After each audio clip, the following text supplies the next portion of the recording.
Hello, my dear students. My name is Suresh Shinde. Welcome to Shinde's Chemistry Techniques. देखो भाई, आज के video में हम बायोमोलिक्यूल नया चैप्टर स्टार्ट कर रहे हैं। बायोमोलिक्यूल्स बहुत से बच्चे अलग अलग चैप्टर दे रहे हैं। मैं सबके चैप्टर एक साथ स्टार्ट नहीं कर सकता। कोई बोलता है आयनिक इक्विलिब्रियम बोलता है, कोई बोलता है सॉल्यूशन स्टार्ट करो, कोई बोलता है कि इनर ट्रांजिशन करो, कोई बोलता है कोऑर्डिनेशन करो, है ना, कोई बोलता है पी ब्लॉक करो। इतने सारे चैप्टर कैसे एक साथ स्टार्ट, पॉसिबल नहीं है। तो मैं अपने हिसाब से चल रहा हूँ। ओके, तो नाराज़ मत होइए क्योंकि सबके अलग अलग अपनी अपनी ख्वाहिशें हैं, लेकिन हम टीचर हैं, हमको आपको रास्ता दिखाना है, तो इसलिए हम अपने हिसाब से चलेंगे। तो मैं पहले 14 और 15 ये दो चैप्टर कवर करने का, फिर बाद में वहाँ से बिल्कुल सॉलिड स्टेट हो चुका है। अब वहाँ से फिर मैं सॉल्यूशन से धीरे धीरे करते करते फिर एंड तक ही आएंगे फिर, ठीक है ना। ओके, चलिए ज़रा स्टार्ट करते हैं। बायोमोलिक्यूल्स, तो बायोमोलिक्यूल्स का मतलब बायो का मतलब होता है लाइफ, मॉलिक्यूल्स मतलब the molecules which are associated with life are called biomolecules. अगर हमको पूछना है किसी से सादे शब्दों में या सिंपल लैंग्वेज में किसी से बात करनी, बोले कि सर आप बायोमॉलिक्यूल्स क्या होता है, तो बोलना है कि the molecules which are associated with life are called biomolecules. Clear? कोई कन्फ्यूजन? आसान है ना। तो उसको हम बायोमॉलिक्यूल, तो पहले मीनिंग क्लियर होना चाहिए बायोमॉलिक्यूल्स। तो आपके सिलेबस जो है वो कार्बोहाइड्रेट, प्रोटीन्स, ठीक है ना, उसके बाद में फिर आपका एंजाइम्स, विटामिन्स, न्यूक्लिक एसिड, ठीक है, ये सब आपके सिलेबस में है। तो ये सब हम पढ़ना है। तो इसमें कार्बोहाइड्रेट बड़ा है, सबसे बड़ा पार्ट कार्बोहाइड्रेट है, फिर उससे थोड़ा सा छोटा प्रोटीन है, उसके बाद फिर enzyme, hormones, vitamins, nucleic acid, ये फटाफट होने वाले हैं। ओके, मतलब एक दिन में हम अभी ये तो अभी बहुत बड़ा पार्ट है, ठीक, इसी को टाइम लेता है। ये होने के बाद फिर थोड़ा उससे छोटा प्रोटीन है, उसके बाद फिर कुछ नहीं, फिर 2 लेक्चर ही लगेंगे। उसके 2 लेक्चर का सब खत्म। एंजाइम छोटा है, हार्मोन छोटा है, विटामिन थोड़ा एक टेबल फॉर्म में जा रहा है, वो थोड़ा सा बड़ा है बस। उसके बाद फिर कुछ नहीं, फिर न्यूक्लिक एसिड छोटा है, फटाफट होता है कवर। ओके, चलिए अब हम देखते हैं अपने इसका पहला जो बायोमॉलिक्यूल वो है कार्बोहाइड्रेट्स। कार्बोहाइड्रेट्स को हम क्या बोलते हैं? सैकेराइड्स भी बोलते हैं। Carbohydrate also known as saccharides. क्यों बोलते हैं? क्योंकि ग्रीक वर्ड अगर हम देखते हैं तो सैकेरॉन का मतलब होता है शुगर। अब ये जो सैकेराइड वर्ड है ये ग्रीक वर्ड सैकेरॉन से आया है, उसका मतलब होता है शुगर।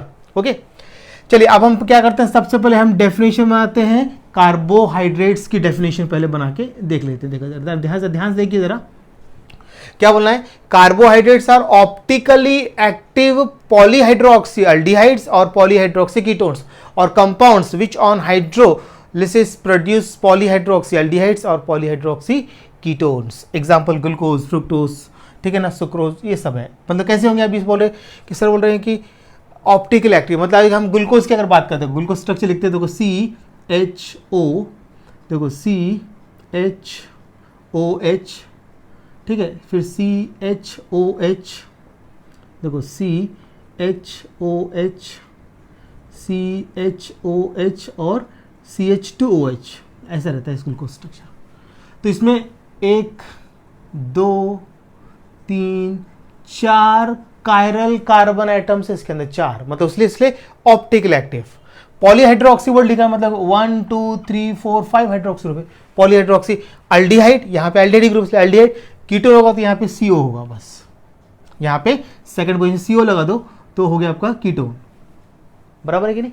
तो इसके लिए क्या वर्ड यूज किया है? Carbohydrates are optically active polyhydroxy aldehydes और पॉलीहाइड्रोक्सी कीटोन, ये हो गया। और आगे क्या लिखा है? The compounds which on hydrolysis produce polyhydroxy aldehydes और पॉलीहाइड्रोक्सी कीटोन, मतलब ऐसे कंपाउंड जिसका हाइड्रोलिसिस करने के बाद अगर पॉलीहाइड्रोक्सी अल्डिहाइड मिल जाए या पॉलीहाइड्रोक्सी कीटोन मिल जाए, वैसे उस कंपाउंड को भी हम क्या बोलेंगे? कार्बोहाइड्रेट्स। एग्जांपल सामने आपका ग्लूकोज, फ्रुक्टोज, ठीक है ना, सुक्रोज, जो भी लिए है, ये एग्जांपल है। क्लियर है? देख लीजिए, बढ़िया है। चलिए ओके, कर लो उसको नोट। ओके, अब देखते हैं इसका जनरल क्या देखना है, फॉर्मूला।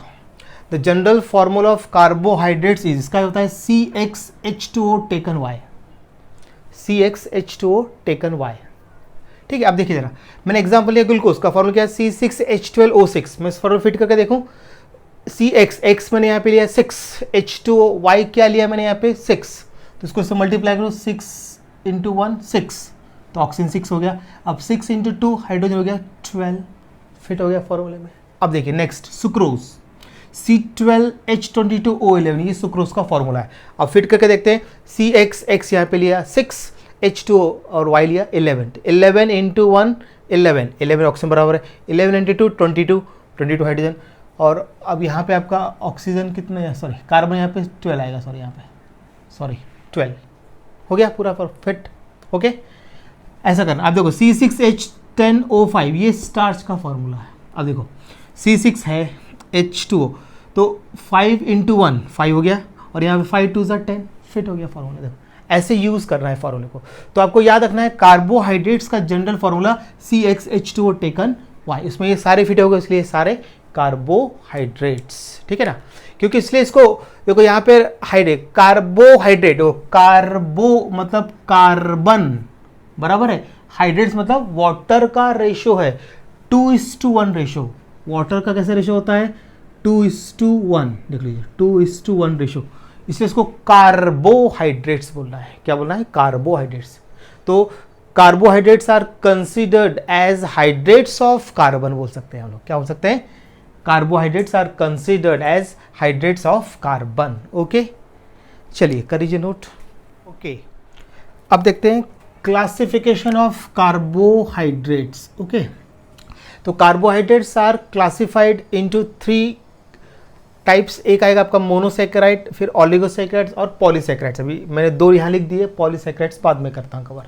तो देखिए जरा यहाँ पर, तो मोनोसैकेराइड, मोनो मतलब होता है 1, मतलब क्या होता है, the carbohydrate which carbohydrate can not be hydrolysed further to simpler compounds are called monosaccharide. जो मोनोसैकेराइड जो होता है ये कार्बोहाइड्रेट्स की बेसिक यूनिट होता है। जैसे अभी एक घर की बेसिक यूनिट क्या होती है, ईट बोलेंगे हम लोग, ब्रिक, तो उससे वो बेसिक यूनिट। वैसे ही आपका ये कार्बोहाइड्रेट का जो बेसिक यूनिट है वो है मोनोसैकेराइड, तो उसको हम फर्दर हाइड्रोलाइज्ड नहीं कर सकते, जैसे ग्लूकोज, ठीक है ना, ग्लूकोज, फ्रुक्टोज, ये एग्जांपल इस कैटेगरी में आएंगे। तो ये बेसिक यूनिट है ये। ओके, ऑलिगोसैकेराइड्स, इसको ग्रीक में ऑलिगो का मतलब होता है फ्यू। तो देखो the carbohydrate which on hydrolysis gives 2 to 10 monosaccharide, याद रखना 2 to 10, ये 1 है यहाँ पर, यहाँ से 2 to 10 monosaccharide units are called oligosaccharides. और उसको हम फर्दर क्लासिफाई कर सकते हैं, depending on the number of monosaccharide produce on hydrolysis, oligosaccharides are further classified as disaccharides, trisaccharides, tetrasaccharides, ऐसे वो डेका तक जाते हैं हम लोग, पेंटासैकेराइड्स, हेप्टासैकेराइड्स, ऑक्टा, नोना, डेका जो भी है। तो लेकिन अपने इसमें सिर्फ टेट्रा तक है, डाइसैकेराइड्स, ट्राइसैकेराइड्स और टेट्रासैकेराइड्स है। ठीक है, देख लीजिए ये सिंपल है पूरा, कोई ज़्यादा डिफिकल्ट नहीं है। आपको देखना है कि हाइड्रोलिसिस करने के बाद क्या मिलेगा, कितना मिलेगा। मोनोसैकेराइड्स का हाइड्रोलिसिस होता नहीं है, ऑलिगोसैकेराइड्स का हाइड्रोलिसिस होगा तो उससे आपको मिलेगा 2 से लेकर 10 मोनोसैकेराइड यूनिट्स। ठीक है, कर लीजिए इसको नोट आप।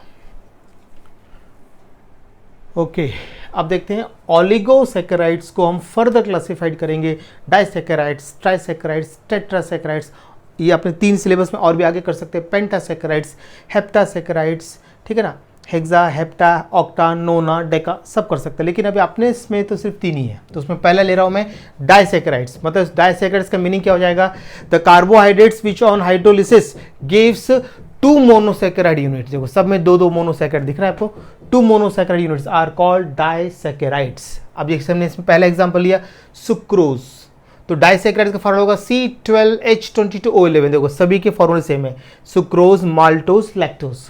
तो सुक्रोज का अनदर नेम है केन शुगर, याद रखना। तो मैंने इसका हाइड्रोलिसिस कर दिया, देखो वाटर ऐड कर दिया in the presence of dilute mineral acid, तो क्या बने ग्लूकोज एंड फ्रुक्टोज।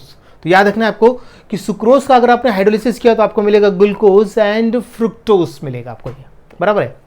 फिर मैंने लिया माल्टोज, फॉर्मूला वही है C12H22O11, इसका मैंने एसिड हाइड्रोलिसिस कर दिया, तो इसमें मिलेगा आपको 2 मॉलिक्यूल्स ऑफ ग्लूकोज, 2 मॉलिक्यूल मिलेंगे ग्लूकोज के इसके अंदर, माल्टोज से 2 मॉलिक्यूल्स ऑफ ग्लूकोज। माल्टोज को हम बोलते हैं माल्ट शुगर, सुक्रोज को क्या बोल रहे हैं, केन शुगर। तो सुक्रोज का हाइड्रोलिसिस करने से आपको क्या मिल रहा है, 1 molecule of glucose and 1 molecule of fructose.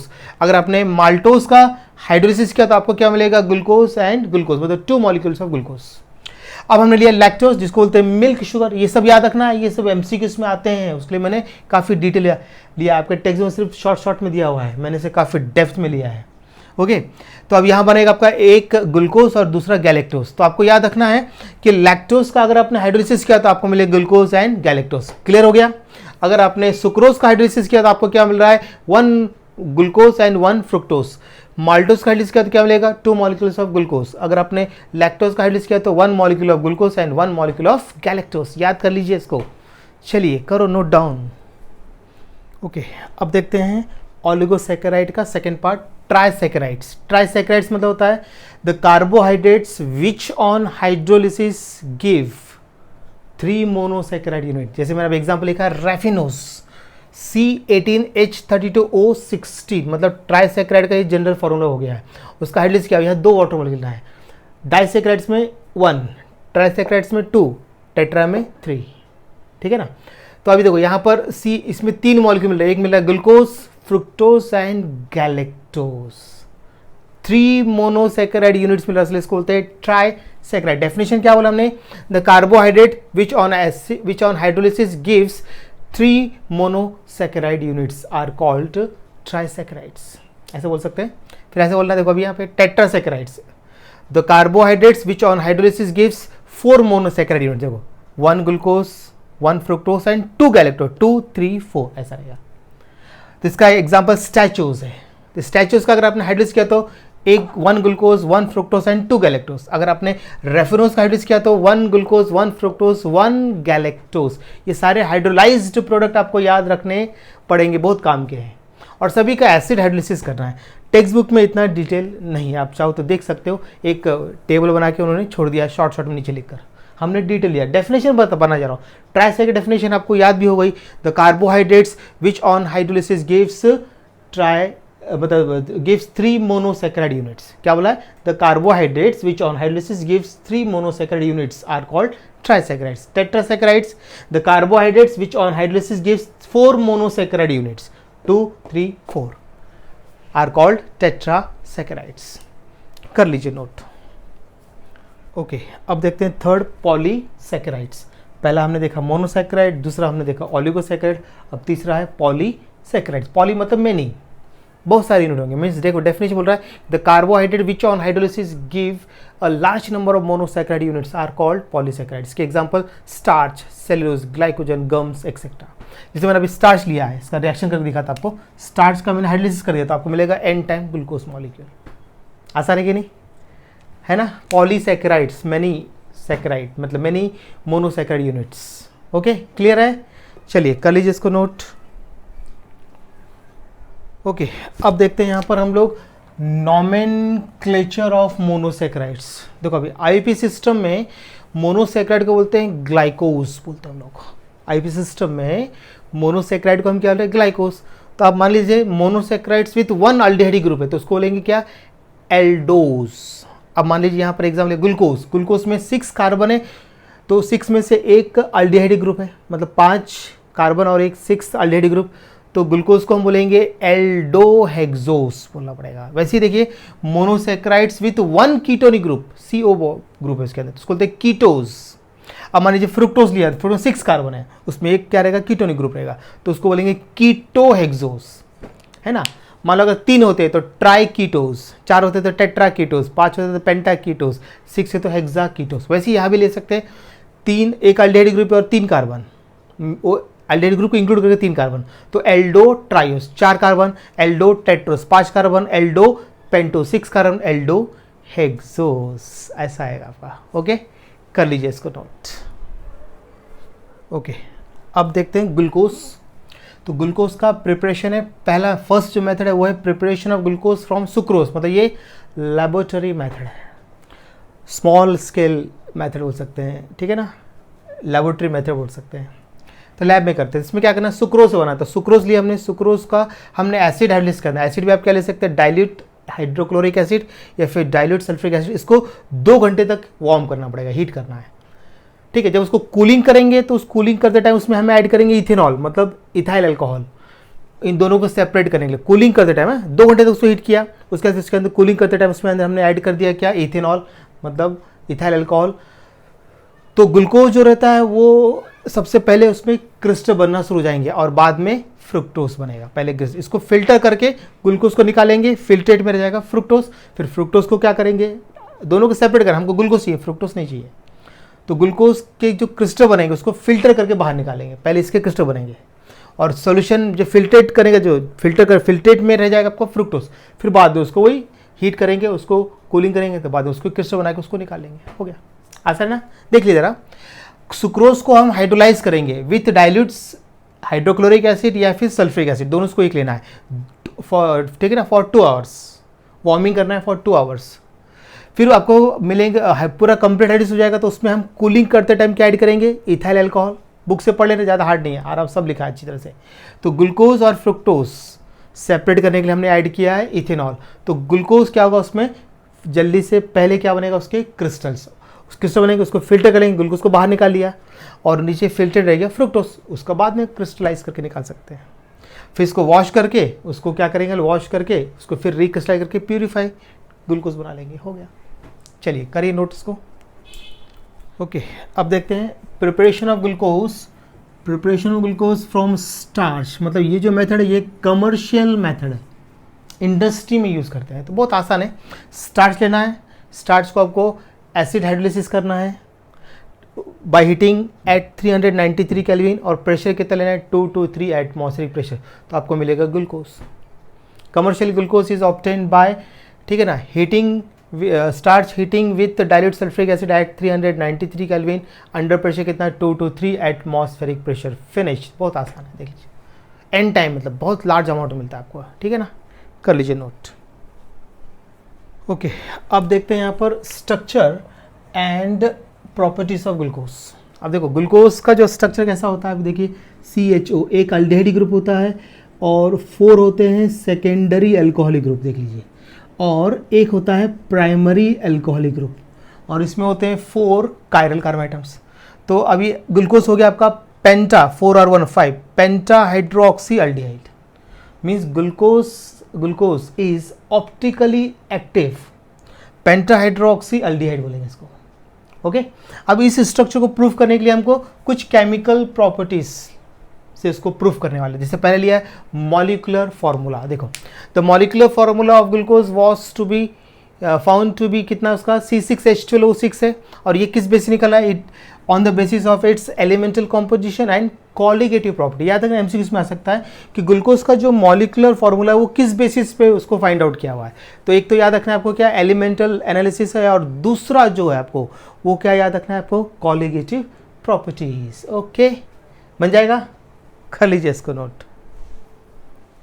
Okay, अब देखते हैं यहाँ पर अभी हम लोग अरेंजमेंट ऑफ कार्बन आइटम्स। अगर आपको अभी ग्लूकोज में कार्बन के अरेंजमेंट कैसे होते हैं वो आपको देखना है, तो आपको क्या करना है, ग्लूकोज को रिड्यूस करना है, मतलब उसको प्रोलॉन्ग हीट करना के साथ HI के साथ। जब हीट करेंगे तो क्या होगा, देखो यहाँ CH2 2 हाइड्रोजन यहाँ पे, तो CH3 ऑक्सीजन बाहर, यहाँ पे CH2 CH2 CH2 CH2 4 बार मिलेंगे, फिर यहाँ CH3 ऑक्सीजन, सिर्फ इसमें ऑक्सीजन बाहर निकालना है बस, तो वो वाटर बन के बाहर निकल जाते हैं वो ऐड होकर।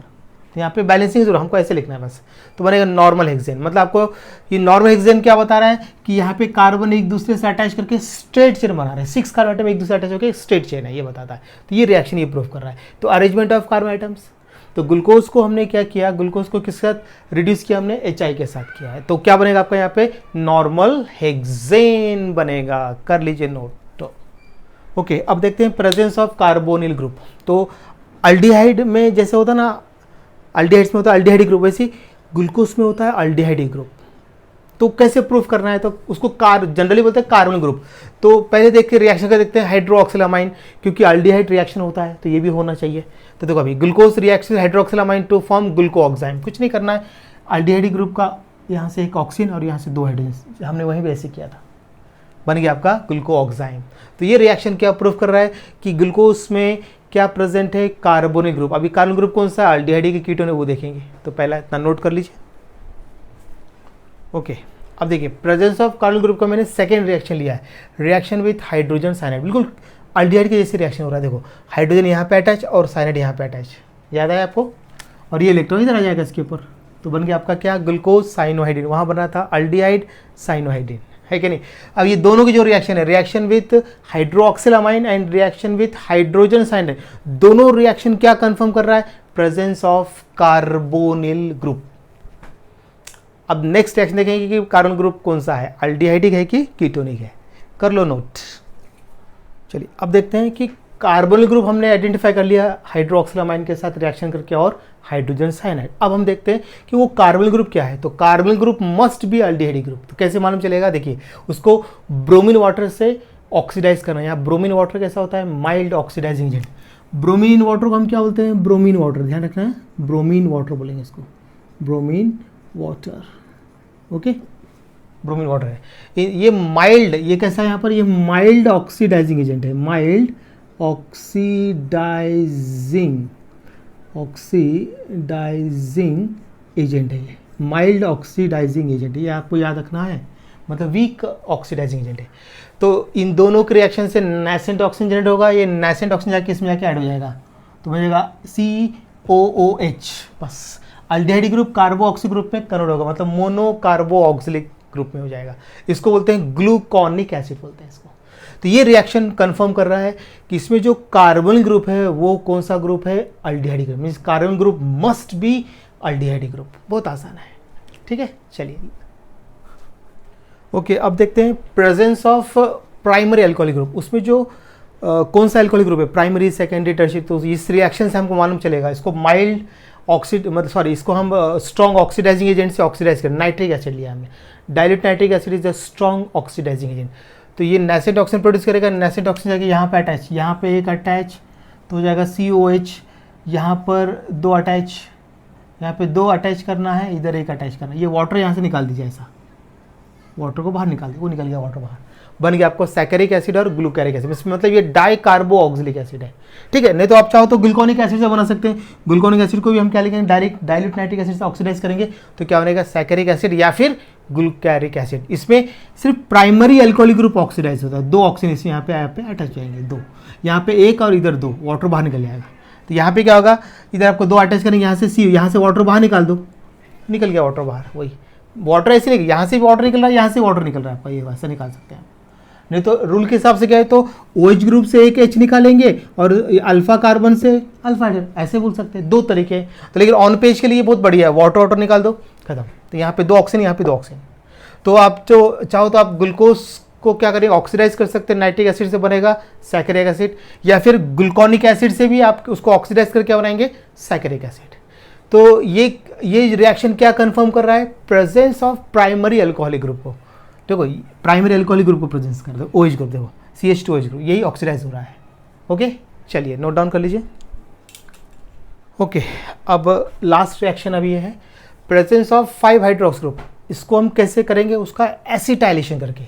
यहाँ हमने एसिटिक अनहाइड्राइड से क्या किया, एसिटिक अनहाइड्राइड से उसका हमने एसिटाइलेशन करें, एसिटिक अनहाइड्राइड से। देखो इसमें क्या होता है, CH3CO ग्रुप क्या करेंगे, इस H को हटाएगा। यहाँ पे कितने ये टोटल 4 है यहाँ पे, तो 4H को यहाँ से हटा देगा और एक इस H को हटा देगा। देख लो यहाँ पे दिख रहा है आपको, H को रिमूव करके COCH3, यहाँ पे H को रिमूव करके COCH3, 5 अटैच हो गए, 4 और 1 5, और यहाँ के 5 हाइड्रोजन बचे हुए CH3COO के साथ कंबाइन करके 5 एसिटिक एसिड बाहर निकाल देंगे। तो इसमें क्या होता है कि अब ये रिएक्शन ये बता रहा है कि हाइड्रोक्स ग्रुप अलग अलग कार्बन पे डिफरेंट कार्बन आइटम प्रेजेंट है। अगर वो स्टेबल, अगर आपका ग्लूकोज है तो वो डिफरेंट कार्बन आइटम से प्रेजेंट, क्योंकि OH ग्रुप एक कार्बन पे अटैच नहीं होता है, 2 होंगे तो अनस्टेबल हो जाता है। अगर एक ही कार्बन से अगर 2 OH ग्रुप अटैच है या फिर 3 अटैच है तो वो हाईली अनस्टेबल होता है ऐसा कंपाउंड। तो यहाँ पर आपका OH ग्रुप अलग अलग कार्बन पे है, वो बताता है डिफरेंट कार्बन पे। और यहाँ पे क्या है, ग्लूकोज पेंटा एसिटेट, और दूसरा नाम भी लिखा है मैंने, पेंटा एसिटाइल ग्लूकोज।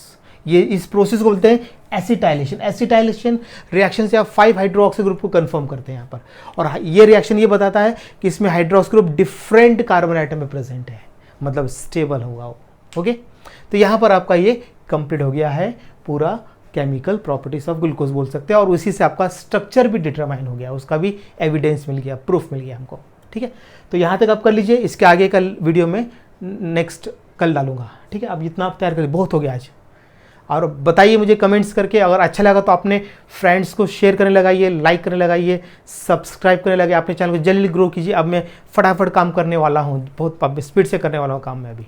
आप अपने सारे फ्रेंड्स को सब्सक्राइब करने लगाइए। और आज का वीडियो देखो कैसे बनाया मैंने, पूरा दिल जान जिगर सब मिला के बनाया मैंने बहुत, और बहुत अच्छी तरह से लिखा है सारा हर चीज़ मैंने।